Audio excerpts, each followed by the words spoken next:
Hello, everyone. My name is John Snyder. I'm the president and CEO of Brethren Village, and I'm here with you today for another Jabbering with John segment. In the past, we've been introducing some of our team members to you. Today, I'd like to introduce a resident to you. Joyce Nelson is my guest today, and we wanted to just share a little bit about Joyce, what brought her and her husband Dick to Brethren Village, and maybe some other things that we're going to learn about Joyce today. So Joyce, thanks for joining us today. I'm sorry we have to talk through the plastic, Okay. but we continue to mitigate COVID spread, even though a vaccine is widely available and we're both vaccinated on that. But maybe you could just share a little bit how long you've been at Brethren Village and what brought you to Brethren Village. Well, that's a good question. We came here almost 2 years ago, and the reason we came here, my daughter called on the phone one day. We were in Florida vacationing, and she said, "Mom, how would you feel about living in Pennsylvania?"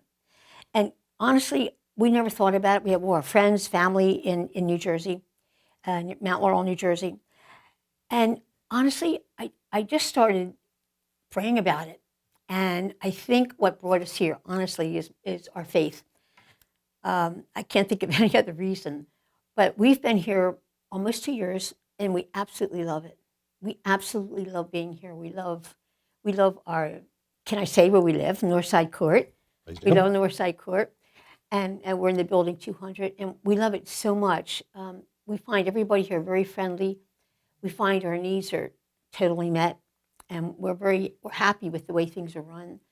And so that's how we got here. It's just my daughter making a phone call, and I sold our house in 5 minutes.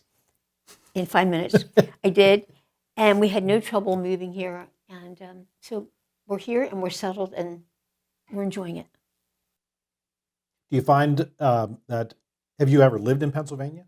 We have not, and I've lived in New Jersey all my life, and again, our family, our friends, our doctors, I have to say, we are very pleased with what we have found in Pennsylvania, mainly with the things that go on at Brethren Village. I mean, we had COVID, but it was okay. It was a year of just reading more, and we were playing more games, and it was okay. But we've met wonderful, wonderful people here, and I can honestly say there hasn't been one person that I haven't felt comfortable with. And we have great friends in where we live in our building. And we also we found a lot of great doctors here, and we're just great. It's terrific. But we like that. We like that. Referring to Pennsylvania and Brethren Village is great. I don't think you can get any better words than that. Now, as a resident, you're not just here to enjoy retirement. I happen to see you out and about a lot. And I think even today as we're recording this, I happen to see your husband out volunteering. So you might want to share with our viewers just some of the things that you and your husband do at Brethren Village in terms of volunteer and some other activities. Okay. Well, we both are volunteering as greeters at Welcome Center, and we're finding that is fun in itself, in that we're meeting new people, and you get a chance to talk with some people that want to talk. So we are both doing that, and he'll come up separately from me. He comes up on a scooter, and he nothing is stopping him. And we're finding that I'm enjoying pickleball here. We have our pickleball court, and that's really terrific. We found the church is not at Brethren Village, but we found a church here that we like very much. I think, and we love going to Chives in the bistro. We love going there, even though I like to cook. It's good to have that time off. And just enjoying the camaraderie of the people here. It's just terrific. Mm-hmm. And maybe some of our viewers, you said about pickleball, maybe some of our viewers don't know what pickleball is. Can you explain that to us? Yes. Pickleball is a game that's terrific for people younger or older. And it's a combination of ping pong, badminton, and tennis. And it's played with a paddle. And it really is, and Winnie is kind of leading this for us, and she's doing a great job.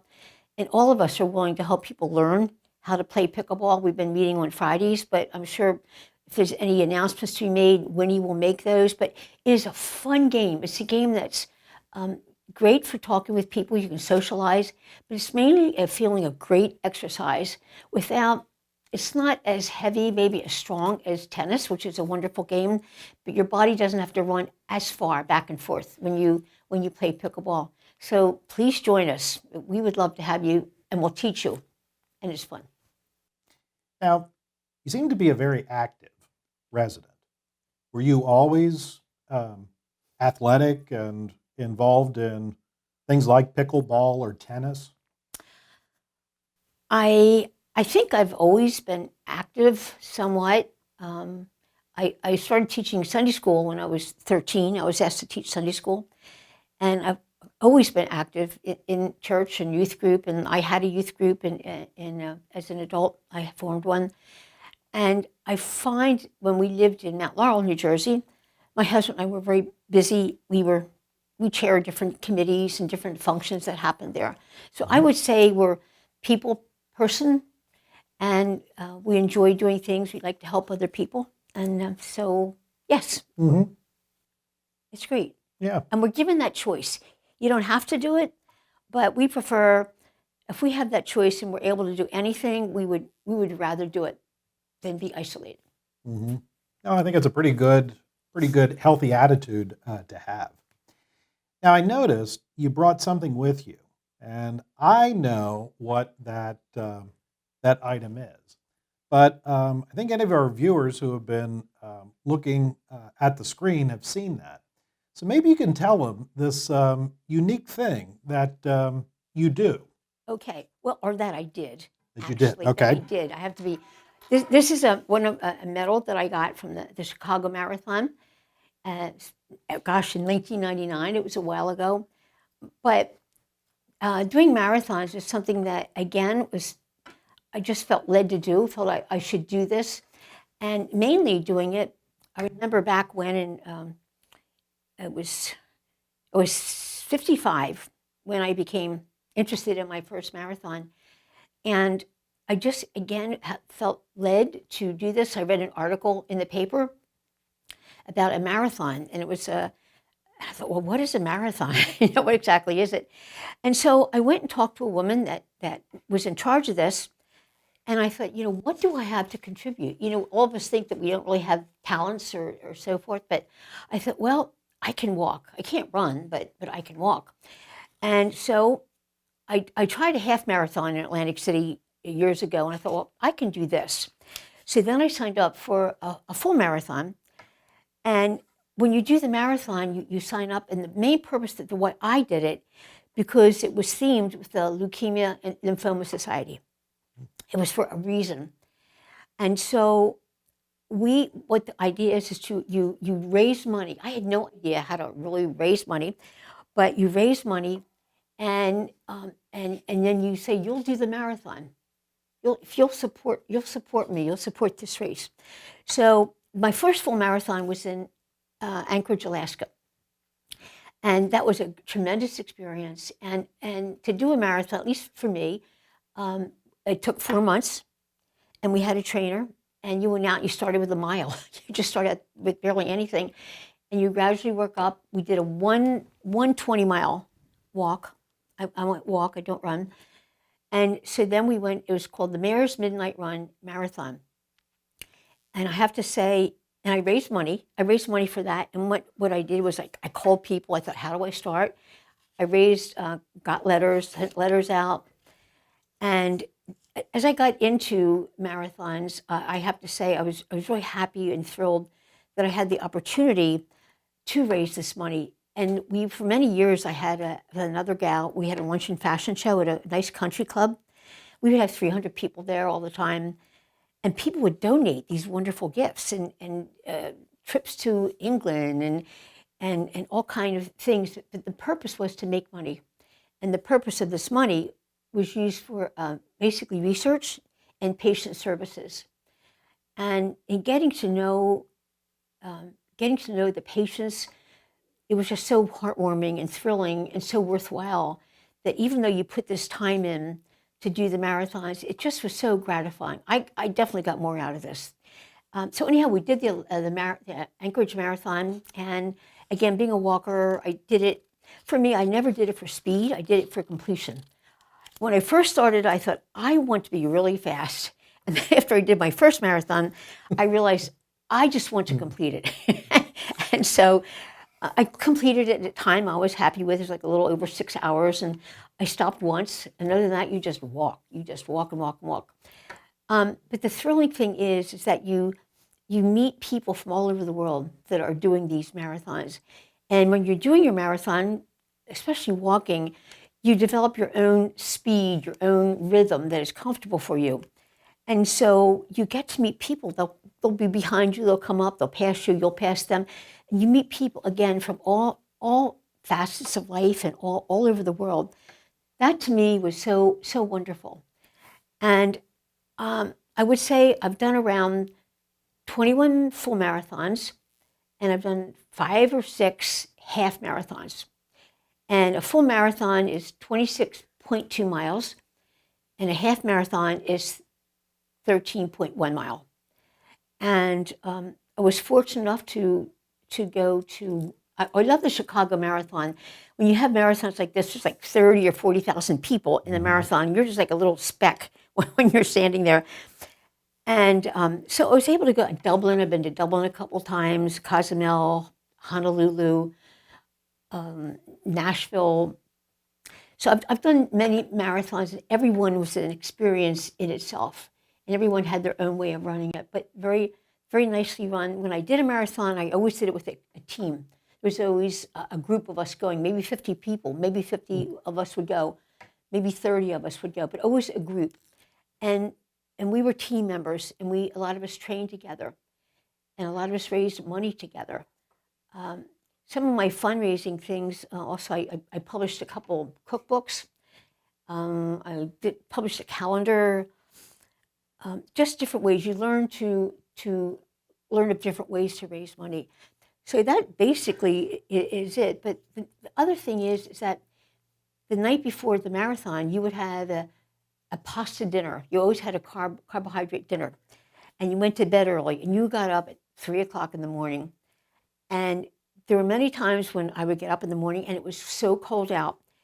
And a group of us, we would get these dark, unattractive, heavy trash bags, and we'd cut holes in the top. And we made little holes for our arms to stick out. So we were not attractive looking, but we kept warm. And then as it got warmer, you threw off you just threw it off. And if you had a sweatshirt, you just threw the sweatshirt away. So all these experiences have been just really, really terrific.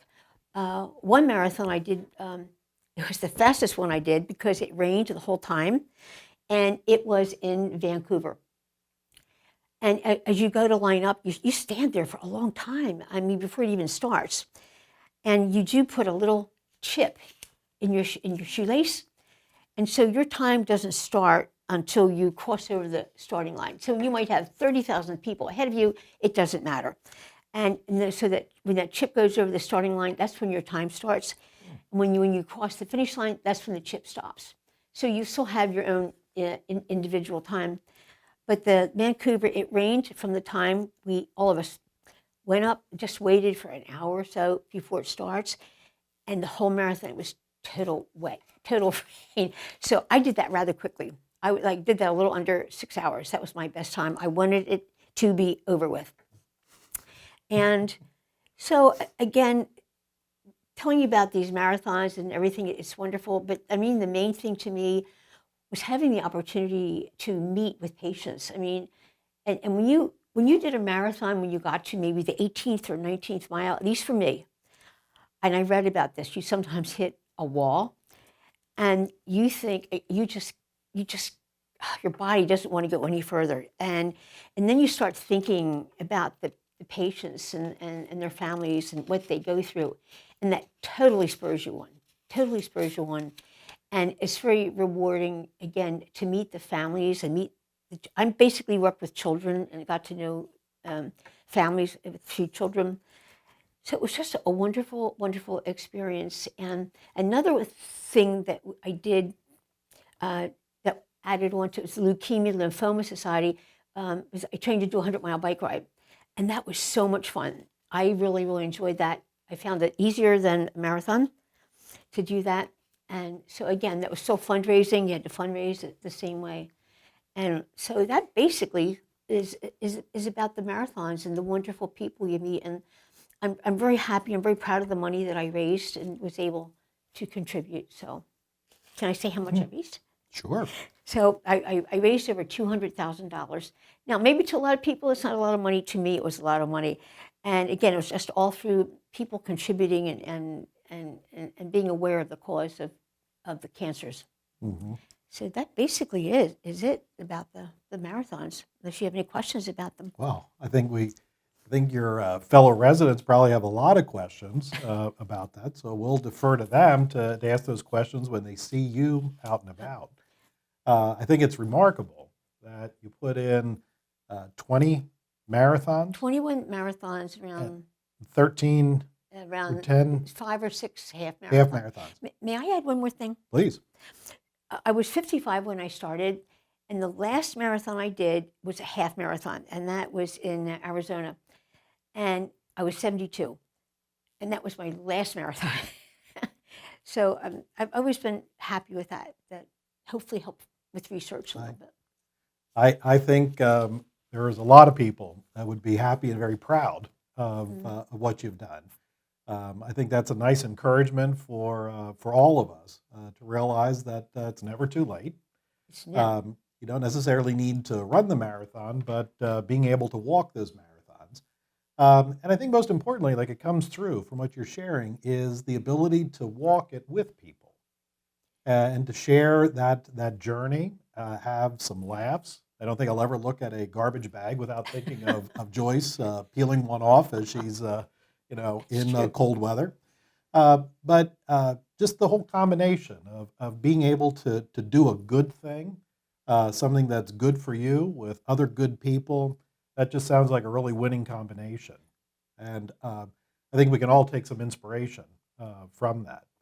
As you were sharing all of this, I kept thinking of the line from the movie Chariots of Fire, where I forget the character's name, but one of the runners asked why he runs. And he gives, I think, one of the most marvelous answers. When I run, I feel God's pleasure. It seems as if even though we haven't walked a marathon or a half marathon together, it's just been a real pleasure having you on today's segment. And I think all of our residents and our viewers also appreciate learning a little bit more about Joyce Nelson. And maybe you can be that inspiration for them to get out and enjoy God's beautiful green earth right here at Brethren Village. Absolutely. And if you have the opportunity, you can also do it for a good cause. There's lots of good causes out there. The Leukemia and Lymphoma Society is definitely one of those. So I think on behalf of all survivors and for the research, that $200,000 has meant an awful lot. So thank you, Joyce. Thank you. Well, with that, I hope you've learned a little bit more about the rich residents that we have here, maybe not in financial resources only, but also in their ability to connect with what happens in this world and how to make it a little bit better. So we've enjoyed spending some time with Joyce. If you see Joyce out around campus, please say hello. And be sure to ask her some questions about how you might be able to get out there and do a half marathon or maybe join them for some pickleball. So until next time, it's John Snyder signing off on this segment of Jabbering with John. Thanks.